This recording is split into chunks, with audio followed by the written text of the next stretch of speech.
Hello everyone, and welcome back to another Kerbal Space Program video, 10% Science Mode Hard Mode. In the last video we had ran out of funds, so now we need to make some monies. Unfortunately, our funds were so low that we had to actually scrape from the bottom when it came to getting missions. Thankfully in Kerbal Space Program you can actually take missions that you don't really need to do anything except put the part out there and test it. They figured somebody would probably get to the bottom of the barrel with their funds, and so they gave you these little itty bitty steps in order to build yourself back up. However, some of the testing required you to take a large piece of some sort of part and bring it up to a certain altitude at certain speeds, and before you can actually run the test. So after scraping from the bottom of the barrel and testing out the parts on the runway, I finally went ahead and gathered enough money to start actually doing these larger tests. Remember our orange Doomslayer science craft? Well, now that I had new parts, I could upgrade this bad boy and make it really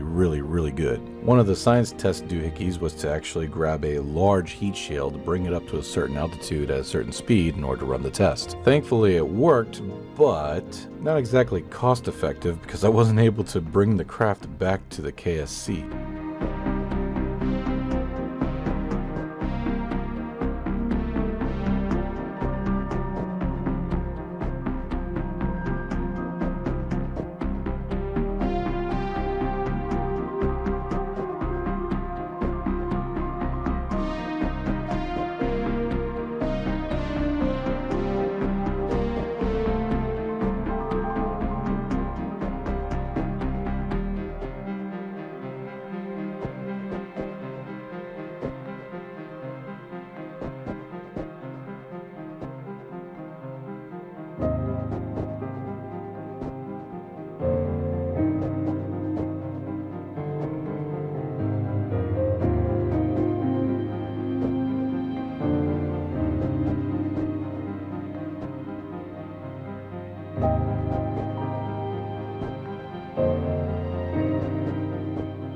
However, because of the fact that it went so high and came back at a very steep angle at a very steep speed, I was able to do a little bit of testing. The wing design that was on our orange Doomslayer test machine worked very well when it came to slamming into the atmosphere at high speeds.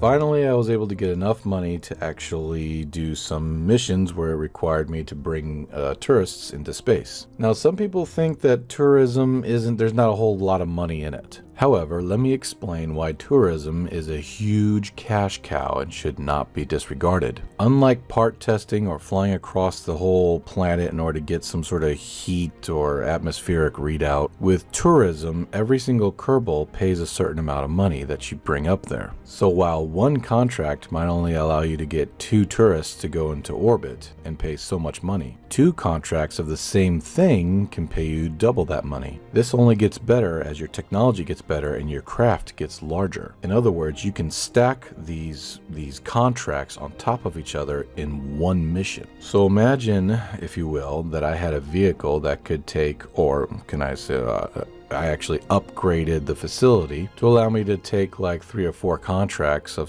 these Kerbals that wanted to go up into orbit and back again. I could take all of these contracts and put them into one mission because at that point, I would have a craft capable of doing it. Luckily, when you take these missions, you have like 5 years before they expire, so you could literally just wait until the whole cabin fills up. Then once you have a full cabin of tourists, in one mission, you can make a shit ton of money. And on top of that, because it's an SSTO, you only spend like $3,000 or $4,000 in fuel alone because the SSTO comes back. This is why tourism is so profitable compared to any other contract. Aveos, you can take 2 testing contracts and do them at the same time. Yes and no. Some testing contracts make you go this high at this fast, and some testing contracts make you go this low this fast. So unless you have some sort of weird magical machine that can do both of these contracts at both of their desired altitudes, at both of their desired speeds, you might have a little bit of a problem. And the ones that do the testing on the runway or on the launch pad don't pay much at all. They're very, very, very, very cheap. And the ones that make you go way out there in order to get some sort of scientific atmospheric data, that just takes forever. Whereas you can do one mission and complete 3 or 4 contracts in one shot. Now, like I said before, we haven't updated the mission control building, so we're only able to do 2 contracts, but for right now, that's just fine. So since the Trinity is still under, research and development, I went back to our tried and trusted and true Orion class SSTO. Now armed with new technology such as the wings and being able to ailerons and maneuver and everything else, this was definitely going to be an awesome build. Now I didn't want to start from scratch, so I went ahead and took the original design and just upgraded it. First I tested out the whole flappy wings idea, and it seemed to work out really well, so I went to the next phase. For the next phase I wanted to put on a passenger module so it could carry at least 4 passengers, which would mean 2 contracts. It took a little bit of tweaking, but holy shit, this thing is awesome.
Best thing about it is that it lands at the KSC every single time without fail. As long as you follow the numbers, you're good. Now granted, I can't land it on the runway to get 100% funds back, but 98% or 97% is fine. It only took like maybe 4 or 5 missions and I was already at 200,000 Kerbal bucks. This definitely works. So if you're telling me no, you know, the passenger, the tourism contracts are not as profitable as, well, maybe a single contract might not be as profitable as some single contracts that require you to do something even like crazier, like go out millions of miles and get shit. But that's not where the power of these contracts comes from. The power of them is being able to stack all of them into one mission, because all of your tourists are going to the same spot in the same place. And if you have a vehicle capable of taking all of them there, you're gonna make a shit ton of money. So yeah, let me know what you think in the comments below. And I'm gonna be working on maybe a